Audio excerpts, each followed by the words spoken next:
guys? We are here with another Greg Blackson report. I wasn't really too impressed with the overall last UFC card, but people have hit me up asking me my thoughts on Aljamain Sterling, the Funk Master, versus Sugar Sean O'Malley. And what did I think of it before the fight? What did I think about it after the fight? Before the fight, who did I have winning? I lean towards Aljamain. That's the honest truth. I lean towards him. You know why? Peter Yan took down Sean O'Malley. That's it. That's all I have to say. If Peter Yan can take down Sean O'Malley, Aljamain Sterling should be able to take down Sean O'Malley. I felt in my mind. He took down Henry Cejudo multiple times, an Olympic gold medalist, which of course is MMA wrestling is different. But since they're doing MMA, that's all that matters. So I figure if he takes him down, he probably not getting back up. Of course, what I saw as the problem is Sean O'Malley is not Henry Cejudo. A lot of MMA guys, besides not moving their head, not utilizing the jab, they don't utilize footwork. Sean O'Malley moves his head somewhat better than most MMA fighters. Still not enough. He uses his footwork exceptionally well, much better than the average MMA fighter. And he really don't use his jab too much neither. But something he does, a lot of MMA guys also don't do, is feint. So I figured that he would be harder to take down than Henry Cejudo in that sense. And that the problem is not if he can be taken down or do well on the ground. I figure Aljamain was leaves him too far behind in that realm, but it was getting to him in a safe way because, like myself, he's a counterpuncher, and I know what counterpunchers are capable of and the mistakes you can make against them. So everybody was watching that fight and they felt like it was very uneventful leading up to the end of it, which it was for the most part, but a trained eye sees things. I saw Aljamain Sterling making a lot of mistakes. I saw him rushing, so to speak, and that's why I feel he didn't get the takedowns even when he got on them. You know, what I tell my students when I'm training them or when they're doing any move is to, you know, sometimes slow is fast, especially when you're learning a move, or if you know a move and you're trying to implement it correctly and in a safe fashion. Slow is fast.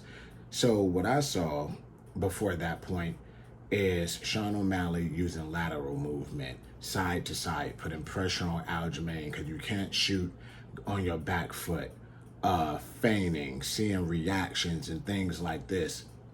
While Aljamain, I saw him putting very heavy forward pressure, which is the same thing I ironically saw aggressive heavy forward pressure Ryan Garcia do to Tank about like 90 seconds before I said he can't do that because he'd get countered, and when he got countered and dropped the first time.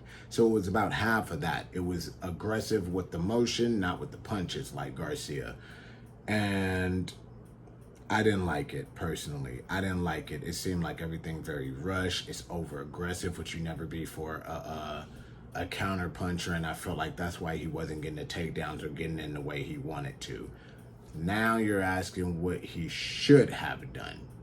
Oh, but before I get to what he should have done, let me say this ultimately led to his demise, because the moment he added in the forward pressure with the aggressive punching like Ryan Garcia, same thing happened. He got dropped. Same way Ryan Garcia got dropped, except Tank ducked, boom. He just pulled back, boom, like McGregor and Aldo. So you can't overextend. You can never overextend with a counterpuncher. Come in over aggressive, and another overextended. So it was just one step further in his errors from the first round. And unlike Ryan Garcia, who gets a 10 count, you can strike a person on the ground in MMA. So that was that. Do I feel it was stopped early? Slightly, because he did go to his knees where he could start moving and stuff, but it didn't look good. So I'm not mad at the stoppage. What should he have done? If you were fighting a counter puncher in that fashion, you put slow and steady pressure, passive aggressive. You use the jab. I know people don't got it. I know Sugar Shane Mosley, senior and junior, said yours truly has the best jab in MMA, which I do. But you gotta use the jab, people. Use the jab. You use the jab. You feint. You look for reactions. You do some of the things Sean was doing. Feint. Look for reactions. Fake level change. Teep. Do different things. You have more weapons than boxing. There's different ways. You can feint with your legs. You can feint with your feet. You can feint with your head. You can feint with your hands. You can feint with your hips. It's many ways to feint and put slow, steady forward aggression. And you should always have a high guard, damn near Muay Thai style high guard, or the way Floyd switched it up to McGregor when he stopped playing with him and switched to high guard right before he finished him off to get in. A combination of those things with the high guard is how you get in on a counter fighter. You need the high guard for sure. You need slow, steady aggression for sure, and you need feints for sure, and you need the jab for sure. If any of those elements are missing, you have a chance to get countered dependent upon the level of the counter striker. So, shout out to Ray Longo, Matt Sierra. Ray Longo's always invited me up. So not to disparage them as coaches, but it's just something they did not catch in that first round, because I can see it coming after the first round. I was like, oh no. But that's the Greg Blackson report. That's my take on the fight. Let me know any other fights you want me to break down from this card.